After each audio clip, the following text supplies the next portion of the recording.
I don't have an iPhone, I have an I Android. I have a great video of you, Charlotte, when you came to, I'm on the Friends of Lake Monroe board.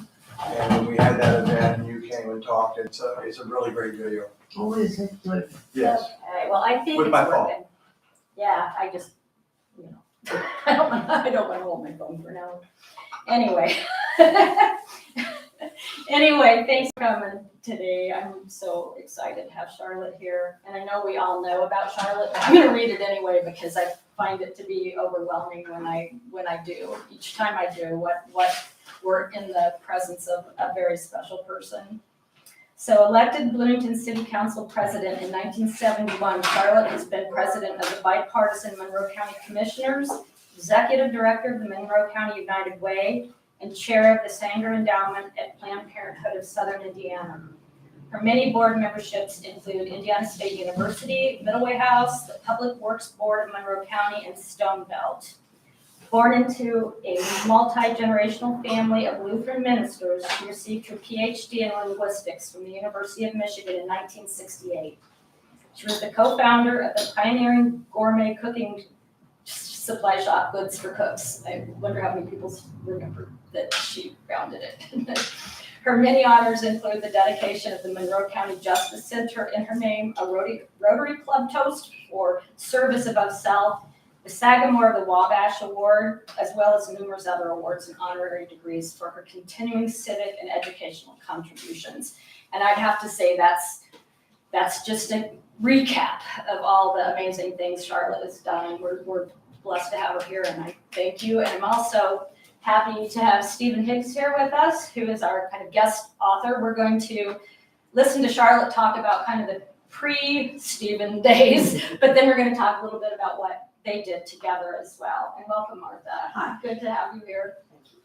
So I'm almost thinking that the best way to conduct this is to kind of leave it open to questions. And I've read a lot and made a lot of notes, but I just think Charlotte has so many amazing stories to tell. I would like to know, like, what you most want us to know about this book and why you wrote it. That's a good question. Because I really wrote it intentionally. Because I think what we did in 1971 was very important. We had moved down here from Ann Arbor, which was not my choice.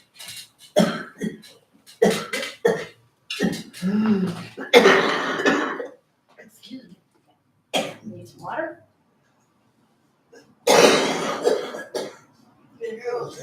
Okay, you've got your,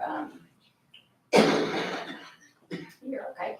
You've got a little lozenge or two if you need it. Anyway, excuse me, but when we moved to Bloomington in 1964, my husband had gotten a job. He finished his doctor's degree at the University of Michigan in English, and I thought, oh boy, he's going to get a job.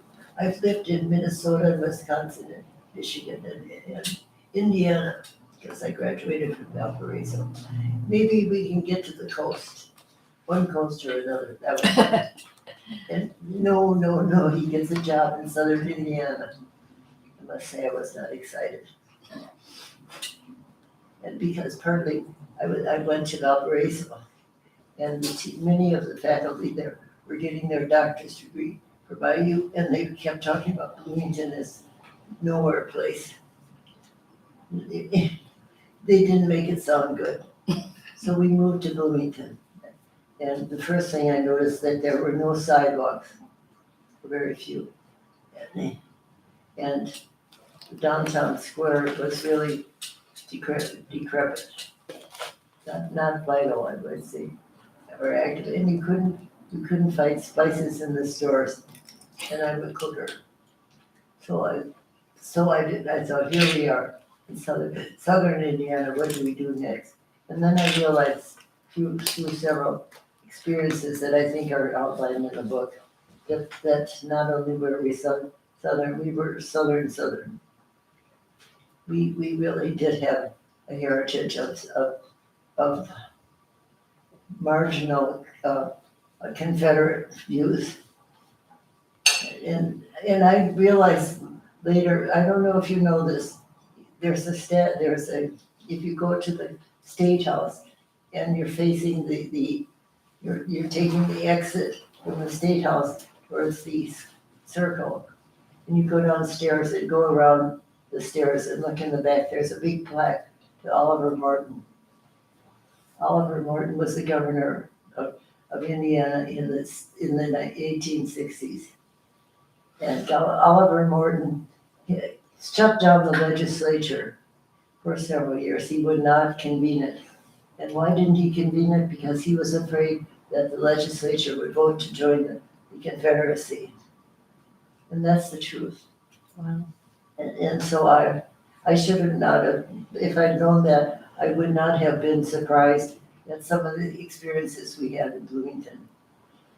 Like the story I think is in there about the place where the what's his name? The Dog and Suds, which was a little restaurant right where, but the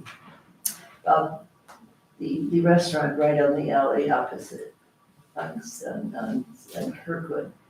I just. Pizzeria? Pardon me? Pizzeria? No, not down the next one on the Village Pub. Village No, the Village Deli. Village Deli. Village Deli, right there.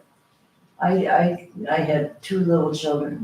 Nathan was born shortly after we got here. And I took my 2-year-old and my 6-month-old out to lunch fairly regularly, just to try to get them to behave publicly. So we went to Dog and Suds, and they seated us immediately, and then he wanted to take my order, and out of the corner of my eye, I saw a couple. It was a black man and a white woman, and they were trying to get the attention of the waiter, and he was very carefully avoiding their motions to come and serve them. And I thought, this is not right. So I just sort of, my ear antenna went way up.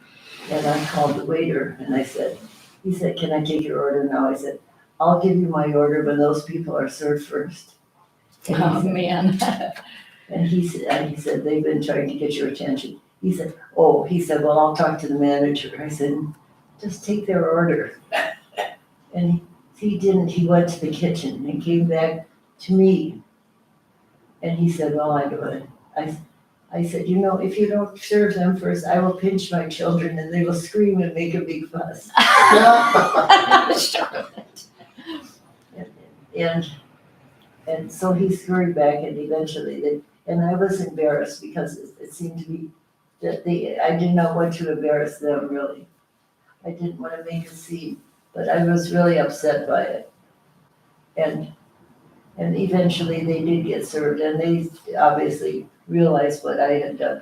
And we didn't really acknowledge each other much, but it was just a very uncomfortable situation.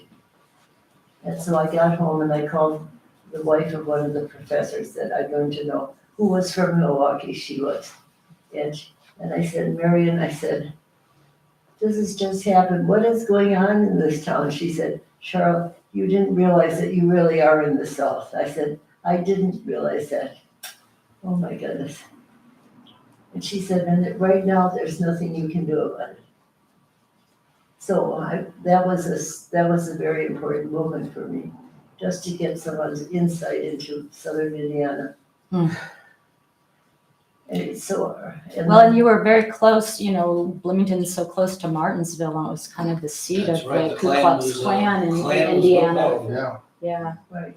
I've explored photographed a lot of old pioneer cemeteries between here and the Ohio River, and all of them have CSA grave sites in the Confederate States of America. I mean, brothers fought brothers in the Civil War from Southern Indiana. So you were in the Deep South. I wasn't, and I had not realized that. So anyway, here we were, worse than I expected. And anyway, we were bringing up our little children, and I was finishing my doctor's degree. So I was busy and didn't have time to get very involved.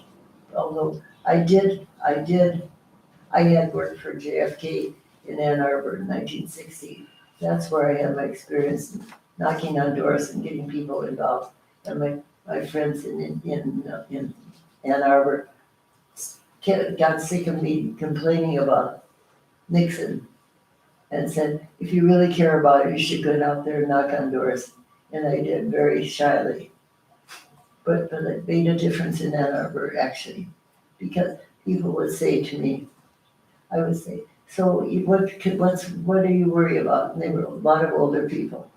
And they say, well, what worries me most is what will happen to me if I get sick. I really have there's nothing for me. And I said, well, this young man running for president, you might listen to him. And they said, yeah, but I can't vote for him. He's Catholic. And I said, wait a minute. That doesn't matter. They said, yes, if he's elected, the Pope will take over the country. And I said, I don't think so. I really do not believe that.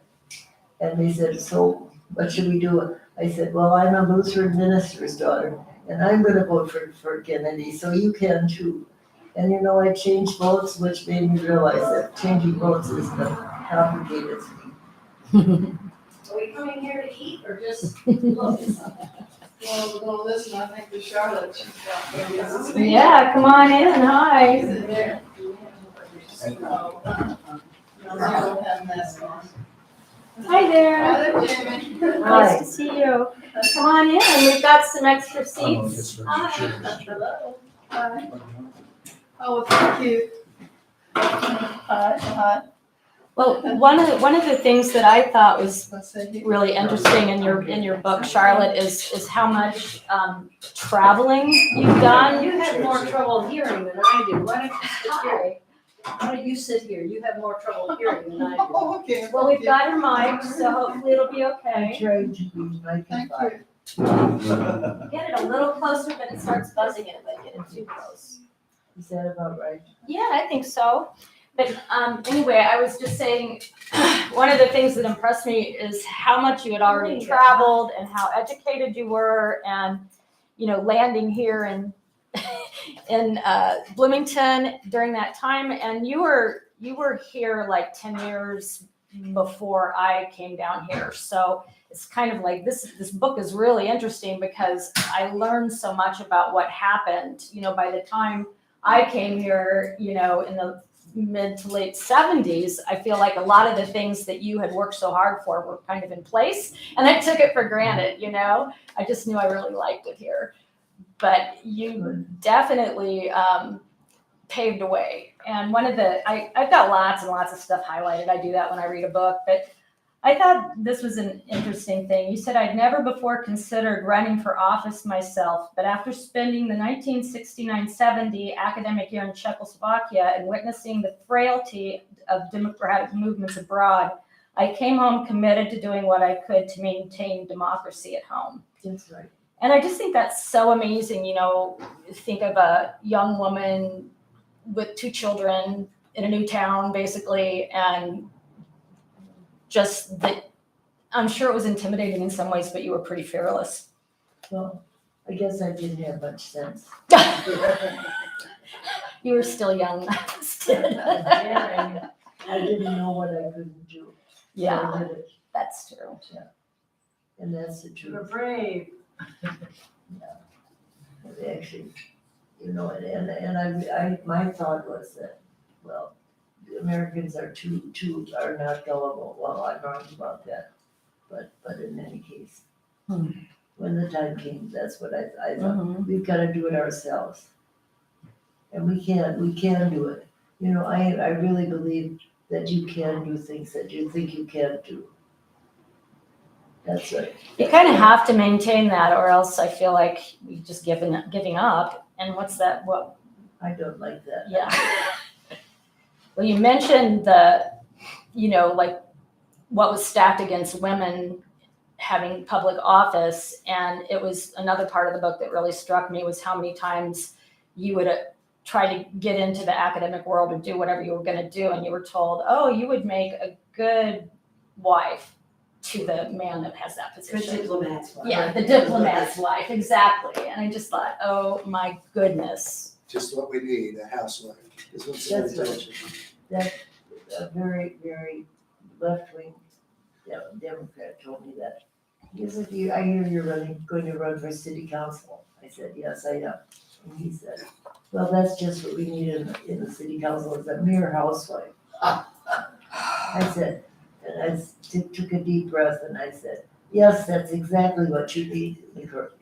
Somebody who drives on the streets and turns on the water and notices the water pressure and tries to find parks for the children, which don't exist, and so forth. I said, that's exactly needed, is somebody who really knows what's going on here. So I think eventually he learned, but mainly his wife did. Yeah. What would you say about that? How the women began to become more powerful? How would you explain that? I have to say that I think it was important for me to do that and to be as feisty and unpleasant as I was. Although, somehow I was able to communicate and just I could say, listen, you can do this, you can do this, you can do this. Nobody told me anything like that when I was a child or growing up. I've just finished reading Feminine Mystique, which I was too old for. Because I was too old. I graduated from high school in 56, I'm sorry. And no, I didn't. I graduated from high school in 52 and I graduated from college in 56 after having traveled. And that's when I tried to get a job with the CIA and with the State Department and with the National Security Agency because I'd taken languages. And where they just, invited me to be the wife of an ambassador or the wife of a spy. And I said, no, I didn't think so. So I don't know. I was a good child. I behaved myself. I was a good girl when I was little, but I grew up to be not a bad girl. I wouldn't take no for an answer. And I just really don't know how that happened. I don't think it was, but I really don't know. But it may have been part of the training. We did every day, I went to parochial school, every day we wrote on the board, do unto others as you would have them do unto you, that sort of thing. And they were, and I took that very seriously. I still take that very seriously. So when you read the Feminine Mystique, did that kind of sound good to you? It sounded so dated, I can't tell you. Really? I don't remember the book myself, but there was a whole slew of books around that time. Yes, and all of them, I didn't ever read any of them because I thought, I know what's in them. And I had already learned that lesson. And I still think that I thought, yeah, right. When I just read it now, I thought I knew all that, except I had no one to turn to as a mentor. I was asked that question a few years ago. Who was your mentor? There was no mentor for women politicians. Except that there were some people here in town, like Shirley Connors, who just said, Charlotte, you have to do this. She was the one who, after a speech in the city council race,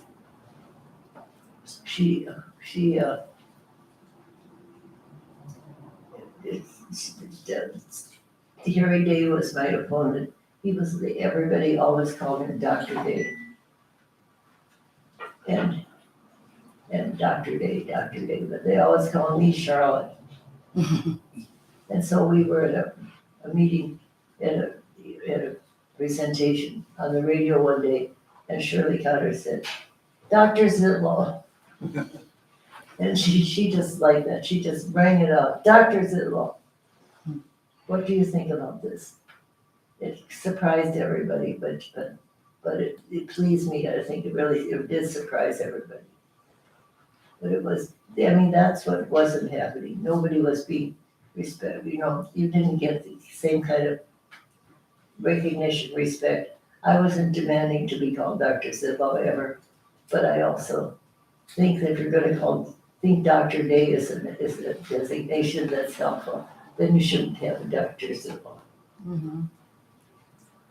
Charlotte, how did it come to be? Because I read, you were elected president of the city council right away, and there wasn't much lead up in that chapter about how that came to be. Well, I don't know how it happened. Jim Ackerman is the only other person in that election who's still alive, and he's there in Bloomington now. And I asked him that a few weeks ago. And I said, Jim, how did that happen that you elected me president? Because I didn't campaign for it at all. He said, you were our leader, Charlotte, that's why, because you were a leader. I said, really? Well, how did you know that? He said, well, you were always out there doing things and thinking ahead of us. I said, is that true? Yeah, he said, we knew you were our leader and there was no choice. So I was the first president, of course, I was the first woman elected to that office. There had been 2 women before. They were there because their husbands were on the city council and were called to service during the war. But anyway, I had no ambition, I would say, to be a ruling politician. I just wanted to get things done. And I think that characterizes me. And I found out that I could help seal the deal, as it were, in a lot of things. Just by being sure that everybody got heard and that we then worked, that it wasn't just talk, but there was follow-up.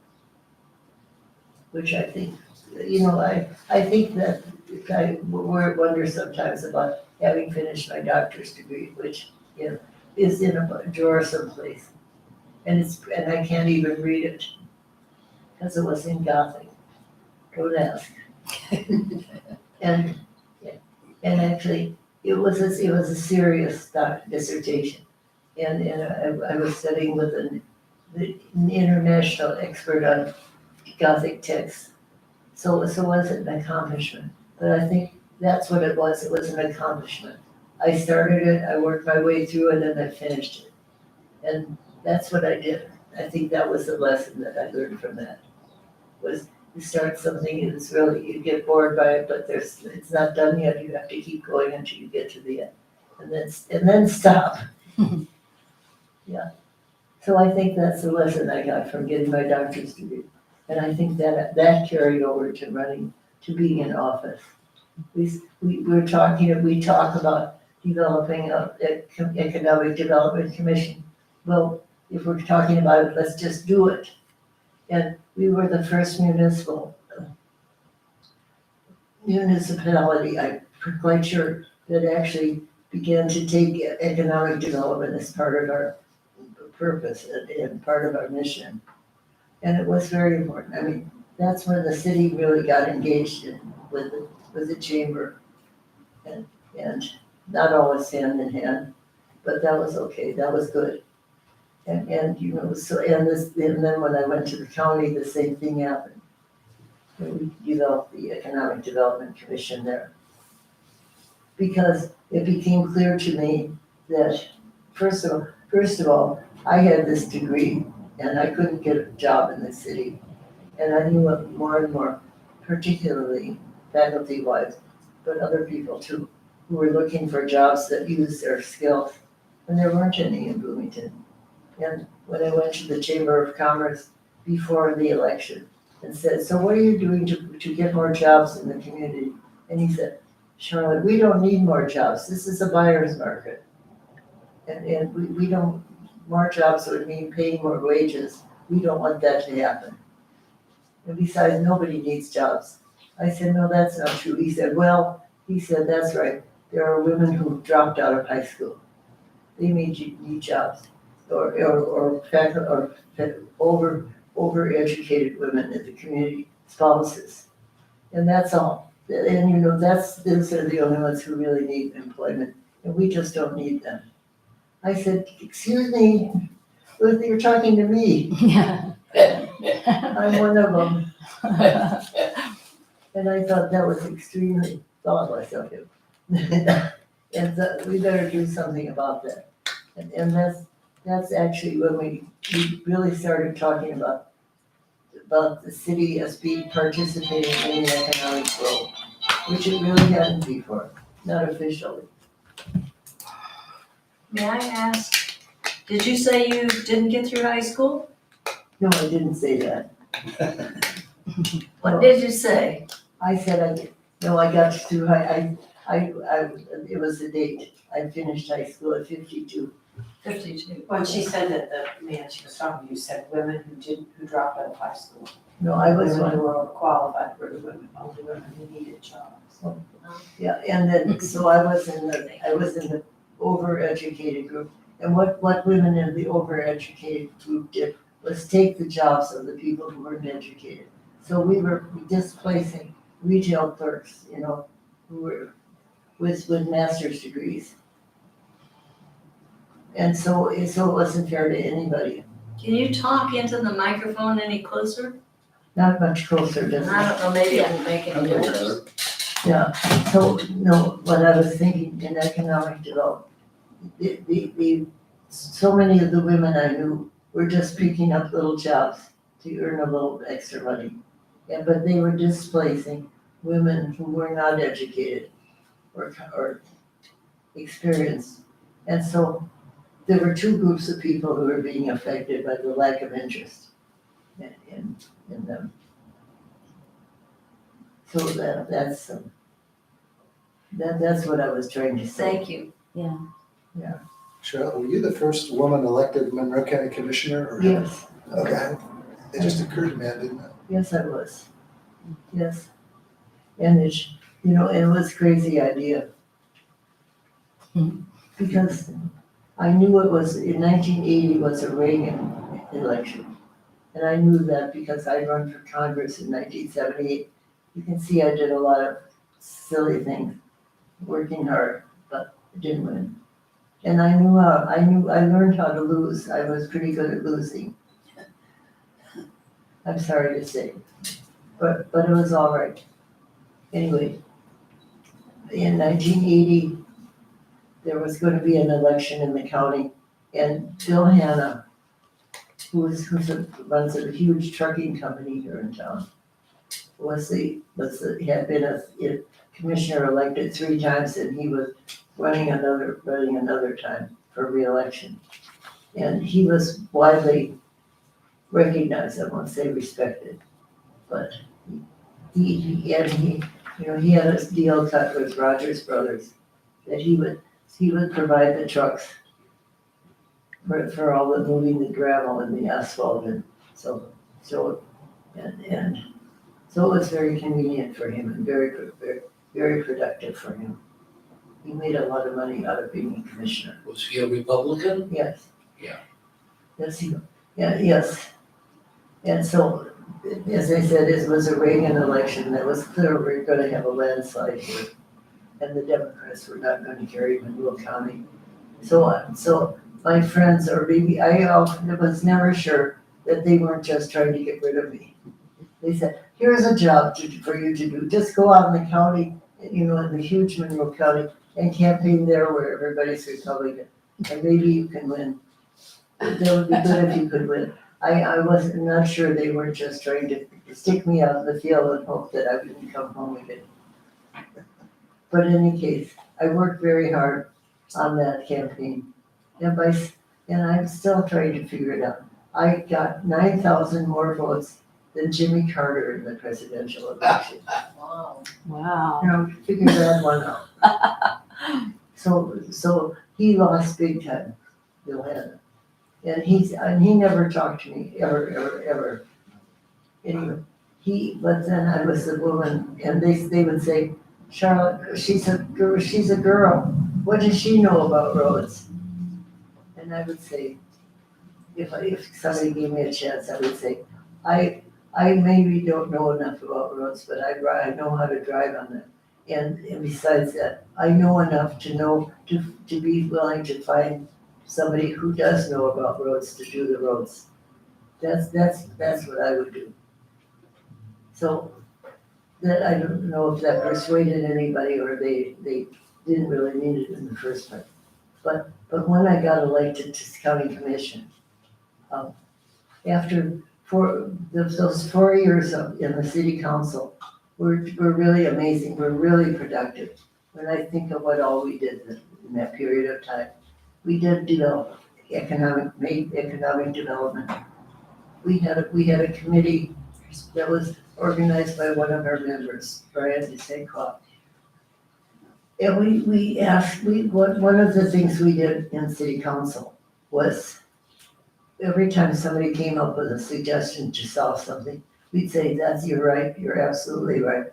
What can you do to help us solve it? So we enrolled lots and lots of citizens in getting things done. In our very first meeting, and we were very bipartisan. I do say that I'm sure this is in the book. In our first meeting, I think it's one of the things I'm proud of. And I don't really remember how it happened. Jack Morrison, who lived across the street here, Jack Morrison was the electronic appliance person. So he was a veteran and was kind of a tough guy, not very super educated. His English was not academic, but he was a wonderful guy. And many of the people in this neighborhood and up the hill had television or refrigerators because he made it possible for them financially to get them. So he considered himself the mayor of the West Side, and he won that election. He was the only Republican on our city council. And in our first meeting, we had a resolution, non-binding resolution, and it was to name Jack Morrison #1 on the council. And he was in the first district, so we said he's coming. But we meant it, and we passed it unanimously, except he recused himself. But we said, you know more about running the meeting than any of us here. You've had experience with this, and we need your expertise. We need you to work with us. And just because you're Republican doesn't mean you won't be part of the team. And we welcome you, and you will be #1. But of course, he was totally surprised, and the business people in the back row were going, "Oh my God, see, look at what that's what they're doing." Rolling their eyes, tapping their feet, thinking, "What next?" Well, what next? What next in that same meeting down the line was we had a resolution saying that we were against the Vietnam War. That went over well. So we had this, and I really don't remember how it got on the agenda, but it was there. And then we had to vote for it. We had to take a vote on it. It was non-binding. I mean, the President of the United States did not have to honor it, but it was a statement. And when we went through, we did not know who would vote for it, because we had one member, a very conservative Democrat on the council. That was Dick Bean. He was a guy who thought he was Abraham Lincoln. And anyway, and he was a nice guy, but we took the roll call vote, and the first person to vote was #1 on the council.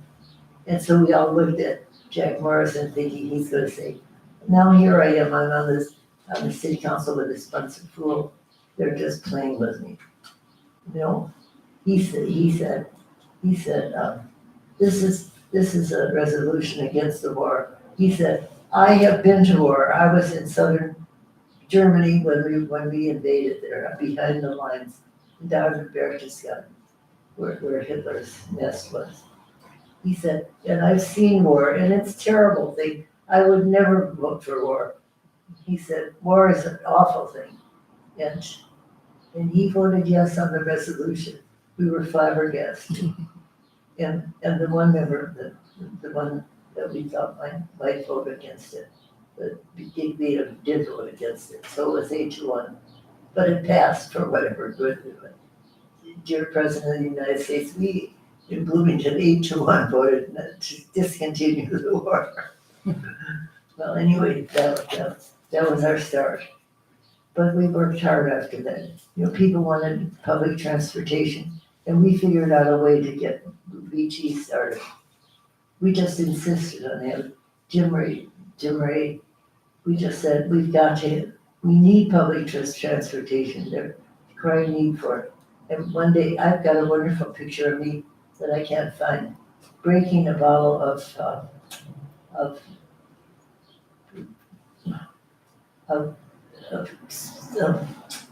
bubbling, Champagne. not champagne, no, grape juice. Bubbling grape juice. A bubbly grape juice, sparkling grape juice on a bus. On the very first bus. Oh, I wish you could find that photo. I think it's there someplace. Yeah. So we had Bloomington Transit. We, one thing after, we passed resolution. We created an environmental commission that had teeth, and we hired a staff. We even found out about work-study students, and the Republicans didn't want to deal with the federal government, so they wouldn't use federal money. So they didn't have work-study students, and work-study students were great. They were smart students. They were inexpensive, and they worked hard.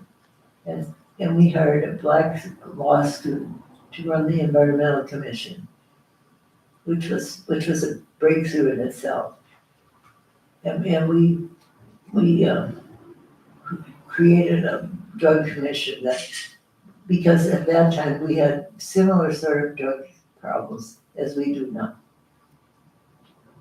But so we were, I would say, it was a mixed, when you go down the line, we started with farmer's market, that wonderful farmer's market that we used to have, and any number of things. I can't remember everything at once, but we actually carried through on all our promises. We just ticked them off. But every time we pulled in a bunch of citizens, Democrats or Republicans, and asked them to help us create this, to solve the problem, to figure out how to make it work. And so we included the community. And I think that was the most important thing we did. And not only did we listen to them, but we included them and made them part of the deal. And that, I think, is democracy as it should be. Yeah, when I was reading your book and you were talking about how it was run before, that it was pretty much done by decree almost, and that when you started canvassing, going door to door and asking people what their concerns were, it seemed to really, really impact people, that somebody even cared. But then also you would go back and follow up with them again. So to me, it's like you say you were feisty, which I'm sure you were, but I also think that you listen. And I think that's what's missing kind of, in the world today, is the ability to listen and to not think that you know everything, Yes. My way or the highway. Exactly. And also at the time, I want to read this one paragraph because I think and it might segue into you and Steve talking a little bit, because it says, we were fortunate at the time to have two daily newspapers, the Herald Telephone and Courier Tribune. Both were locally owned, both had staffs with energetic, engaged, and relatively well-informed reporters, and both devoted a great deal of ink to the positions of the candidates and the issues that they raised. The IU student newspaper, the Indiana Daily Student, played a big role as well, giving much more attention to the city election than had been provided by the paper in the past. So I really feel like another thing that's changed and isn't the same as when you were making the sea change is that journalism has kind of gone by the wayside, to say the least. Absolutely. And I'd like, to hear what both of you have to say about And then that. 2 radio stations. Yes, you mentioned that as well. And they were serious competition. I woke up every single morning listening to WTTS to see if Rick, or were they both Ricks, Rick Goodall and Kurt Wise, to see if I'd been scooped by the radio station. I mean, if I'd been scooped by a radio station, my day was ruined. Oh. But anyway, I think journalism is so important to a democracy, and I would just love to hear what both of you have to say about that, and then maybe also segueing into a little bit about the PCB incinerator and how you came to enjoy that. Yeah, that was just such a feat. I just think you listened, Charlotte, and that is huge. I do, it makes me, it doesn't make my life long shorter, or longer. But anyway, I just saw, I was with my son this weekend, which was really nice. And I wasn't always home for the kids. And, in this late in life, they both done very well for themselves. But I just feel as if I wasn't there much. But I had a wonderful, wonderful husband. We shared pet child raising, and he was very supportive, which was lucky. We shared values. Deep into our hearts, we shared values. And so I was able to do things. If we started something, he would tell me if I shouldn't do it. And he did it only when he did that, and he had a good reason. It didn't happen very often. And I was amazed. And but he was very supportive, and he picked up the kids instead of me frequently. I think that was lucky. I just want to say that. But there was a lot of work to be done. And there's senior men and humongous amount of work to be done here in town and in the community. And people need to pick up. We got out of the habit of participating, partly because we haven't been welcomed. This recent regime was not welcoming to suggestions. I'm sorry to say. Charlotte, what would you say about, to me, not having a local paper, and not having reporters? Where do we go with that? Well, that's a good question. B Square is doing a decent job, B Square is doing quite a good job, but it doesn't cover a lot of of stuff. course. And Bloomingtonian adds a special piece. I mean, Jeremy is all over the town all the Yes, time. yeah. But, IDS only publishes once a week, doesn't it? They don't even have any money. And I don't know where to find it. Bloom had an article, I didn't read all their articles, but they had this most recent edition of Bloom talks about the journalism scene in Bloomington. Where do we get news here? It's not a pleasant picture. Steve, you need to talk to that. Yeah. I will jump in. For those who don't know me, I'm Steve Higgs. I was a 40-year journalist. I started my career in journalism at the HT covering county government when Charlotte was the commissioner in 1985. And a couple things I want to say about Charlotte. Number one, that I was so impressed by her was the fact that she did listen. I mean, that was her power, that was her strength. She took over a highly partisan county government. First, when Kurt introduced me to Rodney Brown. Rodney Brown was the county auditor who controlled the purse strings. Kurt introduced me, and Rodney looked at me and he said, "Steve, I'm a tough old hog." And he turned around and walked away from him. That's what Charlotte was up against, and Norm Anderson and Don Wagner basically ran the county. And watching Charlotte maneuver with those people was just amazing. She did it by listening, and also, I don't know if you would agree with this or not, Charlotte, but my experience with you is that you were completely non-ideological. Yes. You listened to people, and it didn't matter whether they were right or left. I remember you fighting for the veterans services, Oh, yeah. getting the Vietnam I Memorial. thought that was one of my biggest achievements, creating a rich veteran service office. We did not have a veterans, but one day, it was Dave Welch, he said, "I've got a bunch of Vietnam veterans who want to talk to you." I said, "Great." And so we set up a meeting, and they came and said, these are people with Agent Orange symptoms and all sorts of problems who need help. But they did not feel welcome at the American Legion or the VFW. They weren't welcome there because they were part of a losing war effort, whatever you call it. And then the old veterans of the Second and First World War didn't have any respect for the Vietnam veteran, and they were really hurting. And they were nice people, and I learned to know. And I said, well, why don't we have a veteran service? What is it? And they said, well, every county in Indiana has one of the second-class city. except Indiana, in St. Monroe. I said, well, why is that? He said, because Bill Hanna, the guy I beat, didn't think we needed it. He said, there are 11,000 veterans in this county. And I said, well, how is it set up? And they said, well, there's, the federal government has a budget of something like $20,000 for each county. So there's money to pay for salary. And all you have to do is all this county has to do is provide an office and some supplies and a telephone system and so forth. And I said, well, that seems that we should do that. So I went to Norm Anderson. He was the feisty Republican head of the council. But I had made it my point to learn to know him personally and to kind of try to remove him as a friend. And we hit it off strangely.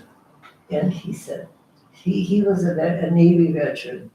And he said, sure, of course we should have this, but that old coot that you defeated, he just didn't want it.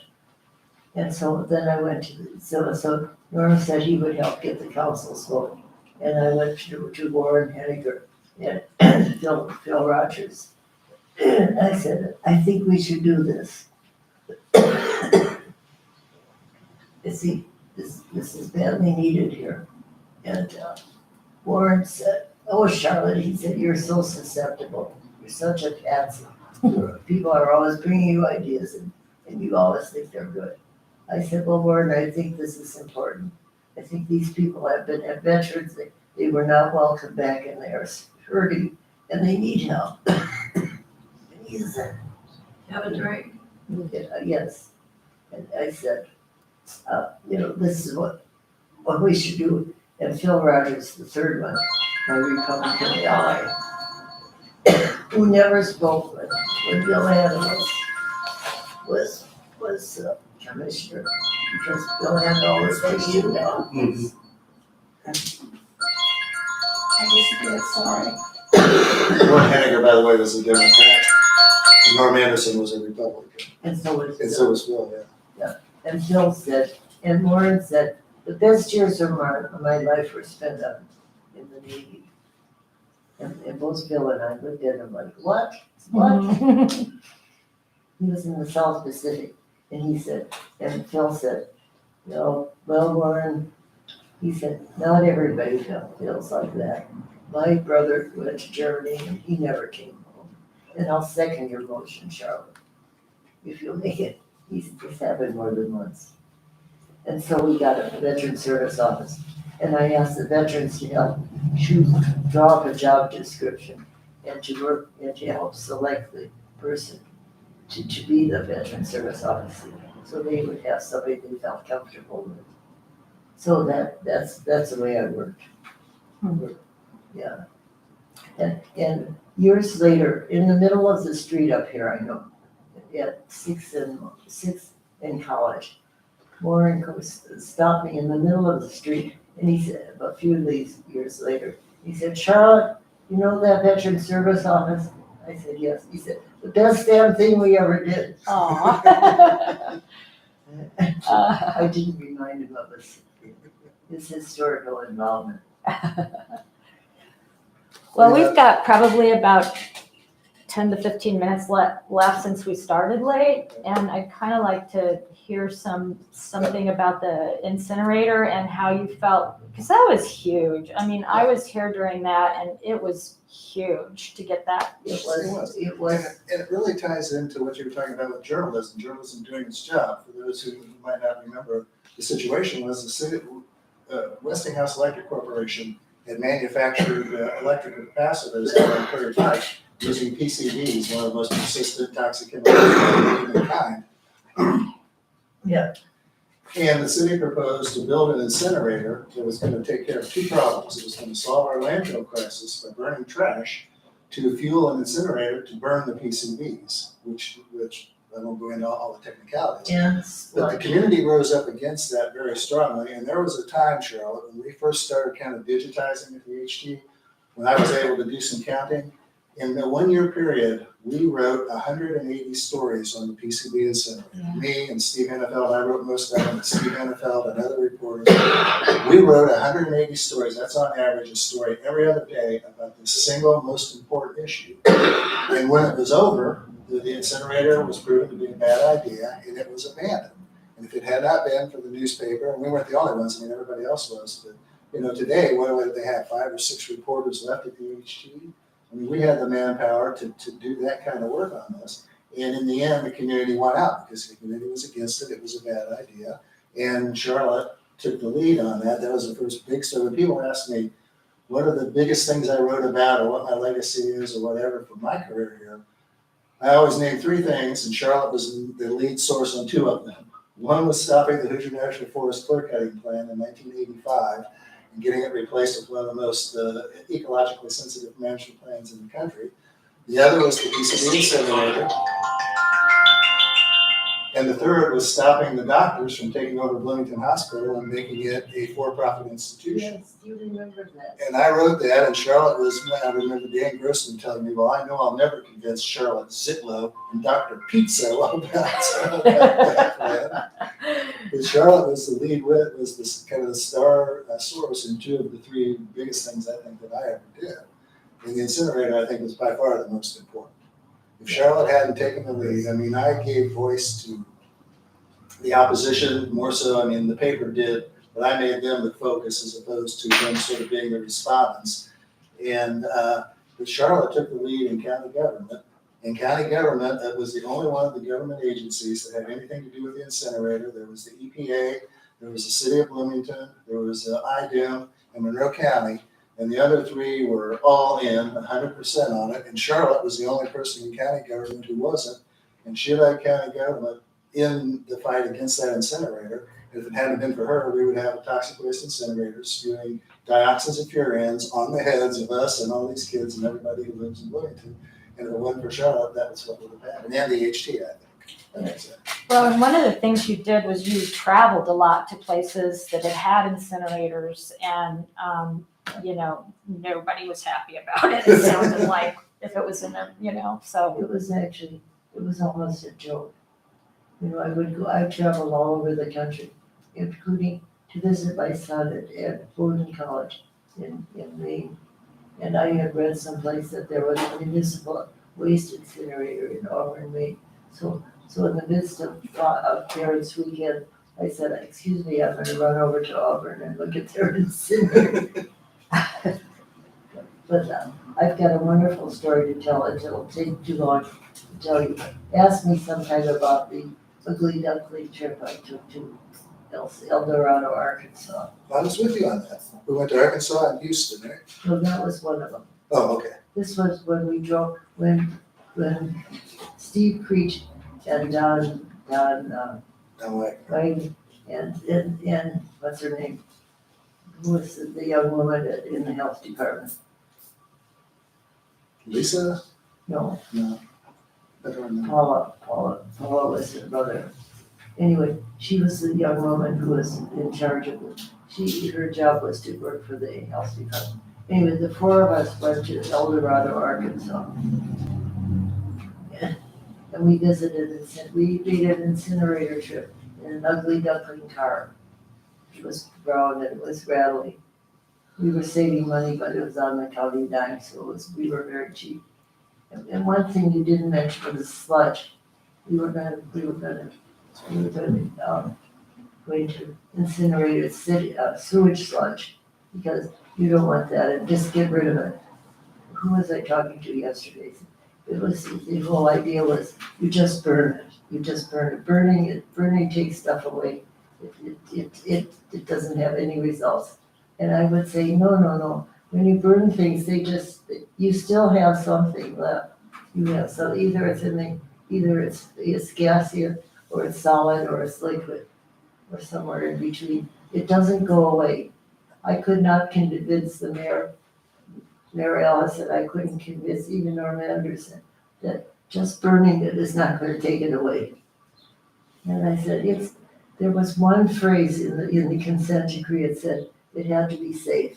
And I hooked my activities all on that. It had to be safe. And so I wanted to know if it could be saved. What I found out is that you could not incinerate it, sewage sludge at more than 1,200 degrees Fahrenheit. And you had to incinerate PCBs at least at 21,000 Fahrenheit. And the municipal solid waste was supposed to be the fuel to keep it up, and it was totally unpredictable. And besides, I would say, how do you know how are you gonna figure out what's in the municipal solid waste, so you know what to look for in the effluent? Yeah. And nobody had an answer to that. Except one place we went, in Tennessee, we went, and it was just a garbage incinerator. It was huge, enormous. The tipping floor was about 3 blocks long, and there were these claws, these huge claws that were operated by a crane up on the, way up here in the stratosphere. And I said, how do they know what they're putting in there? Oh, they're eagle-eyed, they know what they're doing. They're really good. I said, really? And we went and sat in a conference room to talk about detail. And all of a sudden there was this noise. It shook the building. The eagle-eyed operator had picked up a 4x6 solid steel door and put it in the hopper, and it didn't go down. And I thought, so much, Eagle eyes, huh? so much for the eagle-eyed. But one of the things I thought was most dramatic about when you're talking about burning doesn't destroy, not only does it not destroy it, it concentrates it. And one of the things that we learned through all of the work that we did on that was that burning PCBs actually concentrated them into dioxins and furans, which are far more toxic and far more consistent than PCBs. Dioxins were the active ingredients in Agent Orange. And so one of the things that through Charlotte's help, encouraging people was that they learned that this would not only not destroy the PCBs, it would release even more toxic chemicals. So they buried them instead, right? What's that? They buried them instead. They ended right? up digging them up and burying them. The coup de grace for the whole thing was when they announced, okay, if we build the incinerator, we're gonna have a landfill. For the toxic waste that's gonna come out of the incinerator. They proposed putting it up on Bottom Road, which is where Mike Baker and Tom Boone, the airport director, and all these people live. They said, there's no way you're gonna build an incinerator and then bring the trash and dump it in our area. And so that was really, I think you would agree, that was the final straw in the incinerator. I think we just had to pile up the evidence until it was overwhelming. Yeah. And not only that, till it pointed out to Westinghouse, it would be way more expensive. Because what I realized that consent decree was not an engineer's plan, it was a lawyer's plan. And they didn't know what they were doing. And the city just bought it and they bought it entirely. Correct me if I'm wrong, but I believe when I went down there with the county, with Charlotte and Don and Norm and all those people, we went to Little Rock and we went to Houston. Yeah. I believe it was you who was talking to one of the people down there, and when you told them that we were going to be burning trash to fuel our incinerator, they went, "You're going to do what?" Wasn't that you who told me that story? Well, and it was worse. I was with John Langley, and they said, how many barrels of PCB? And I said, we're not talking about liquid, we're talking about, and he said, what are you talking about? And John said, contaminated soil. And he said, how much? And he said 650,000 cubic feet of contaminated soil. And he said, you're gonna burn that? And he said, yeah, that's what we're gonna do. He said, do you realize how much you'll have left over when you burn that? And he said, what do you mean? He said, you know that when you have 650,000 cubic feet, you put in there, you'll get 1.3 million cubic feet of ash, of hazardous waste ash, and that has to be buried in a hazardous waste. And that was the first time that John Langley heard that. Was it? He was the head of the project for the city of Bloomington. Now, I was the only commissioner that voted against it. Pam Murphy voted against it in the city council. and there were 2 county council people. But I was the only commissioner. And my fellow commissioners, I thought they'd be upset with me. I knew that the mayor would never be my friend again, but I just knew that by intuition. But I wasn't sure about my fellow commissioners, and they took me out for a drink. Which mayor was that, Charlotte? Allison. Yeah, she was the one, I asked the same question when we were up in South Chicago someplace. And I was asking why the container had such a detailed manifest attached to it. They said, well, we need to test for everything that's in every element. And as I said, so you need to know, that's where I got fully impressed with the fact that you have to know what goes in order to check for what comes out. But meanwhile, Tommy said to me, I'll never forget, I won't, sorry. She was the only thing that will come out of that smokestack will be carbon dioxide and water. Really. So I went home and got my general chemistry book out from college. And I said, elements do not disappear, they just change form. And I thought, well, I do know what I'm talking about. But that was hard. The only thing that was interesting to me, one of the things that kept me going, but there were a lot of well-to-do businessmen in town who came to me and said, you've got to stop that thing, Charlotte, you're the only one who can do it. Wow. So anyway, so much for that. That's what I mean by non-ideological, but listening. Yeah. Anybody who ever came to Charlotte, she listened to them and acted on it. Yeah, I think we're about at the end of our time. Is there any burning question anybody has for Charlotte? Unintended. Burning question, oh yeah. I'd like to hear the second part of what you said, something about doctors. You. Oh, Doctors in the hospital. yeah, when I was at the HT, I left there in '96, and this was around the Hillary Clinton time when Hillary was trying to reorganize healthcare, and I started covering healthcare. And I got a call from Dr. Kelly, Dr. Caitlin Kelly, who was the chief of staff, who called me. Who was my biology partner in high school. She She did all the cutting, I wrote all the reports. She was my doctor until she retired. But she called me up and she said, Dr. Pizza told me that I should call you because a bunch of the doctors are trying to take over Bloomington Hospital and turn it into a for-profit institution. For profit. For-profit. And I said, I got looking into it a little bit, and what had happened was there had been a war between the doctors and Bud Core, who was the hospital administrator at the time. And the doctors had decided the only way to take care of the problem was to get rid of Bud Core.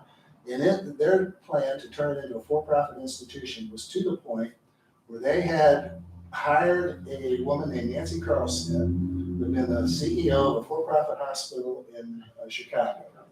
They got her to come to Bloomington to replace Bud Core.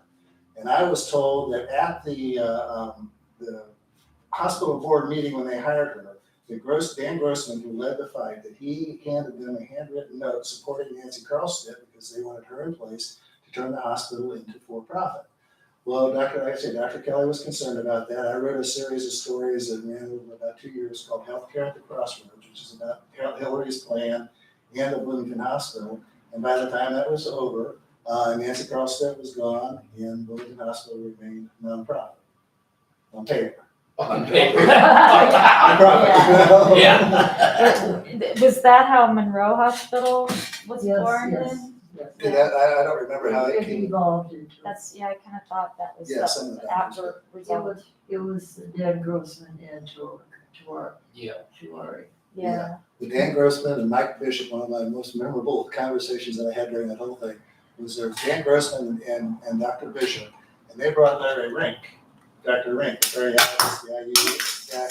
They brought him in to form this kind of triumvirate, and I think for him to legitimize them, and when I interviewed Larry Rink, I looked at him and said, Dr. Rink, how did you end up in league with these two guys? Because that's what everybody's doing. But, and Charlotte, you know, I sort of recruited you, and journalists aren't supposed to do this, but I sort of got you involved in it. I mean, that was a big issue for Charlotte, and I just started leaning on her to sort of be one of the spokespersons for the opposition. It turned out I had a guy school friend, he was actually one of my boyfriends. And he had been CFO for the BNS Railroad. And he was CFO. And when the new director of that came, the CEO came, he wanted Bob to not include his perks in his salary, you know. And so Bob quit, he wouldn't do that. Instead, he became the head of this health system in the Twin Cities. So he knew a lot about health system. And I called him and I said, well, do you think this is a good idea? He said, that's a terrible idea, Chuck. And he gave me a lot of help on that. So that was good. So why is it a terrible idea? Why is it a terrible idea? Because it's just, there's a history of not good operation of for-profit. I mean, it's just kind of built into the model. And the nonprofit system is such that they can make money, but you're required to put those profits back into the mission, to healthcare or whatever the nonprofit organization is. You can't distribute it amongst shareholders. Well, a for-profit hospital takes the profits and distributes it among shareholders and are not required to put it back into I see. healthcare. Thank you. No, I went to talk to her one day and I had the temerity to talk to her. And I said, why don't you think about starting storefront clinics in town? We need easily accessible healthcare for people who don't have health coverage. And and I had worked for Planned Parenthood, and I knew that was a very good model. And so for non-emergency, you know, for ordinary colds and so forth, if we had storefront, they cost very little to run, and you could run them efficiently and appropriately. Well, anyway, I left, I thanked her, and I got home. The next day I got the most blistering letter of who do I think I am, coming and talking to her, the president of the hospital, you know, way above my pay rate. So. Just the housewife again. Yeah. But then we ended up with the clinic on 2nd Street, right? Yes. Yeah, which was exactly what you were talking about. Well, I think we're gonna have to call it a meeting just because we're over time, but I don't know if everybody's read this book yet, but it's really, really, I mean, it was an amazing history that I really didn't know about. I learned a lot from reading it. And also, Charlotte has this wonderful book as well, which is, I had read a while ago, and it really is a great precursor to this one. So kind of talking about her early days. So I just want to thank you both so much for being here, and thanks everybody for coming next month. I'm hoping, I'm still waiting for confirmation, but this book is by a local author too, called Holding Hope by Maribel Rose. Hopefully she'll be here. But our book clubs are on the 3rd Wednesday every month from 2 to 3. Yeah, and thank you again. Thank you so much for making Bloomington the amazing place it is. And for Steve, all your journalism has been the best. Thank you. Could not have done anything without Steve. Yeah, well, thank you both. And thank you all for coming. I have one more ending to the story. Okay, We you can go turn right the ahead. camera Oh. off. Turn the camera off, Jamie. I got something else to say. Okay. No way this is gonna go public? It's off. I don't know.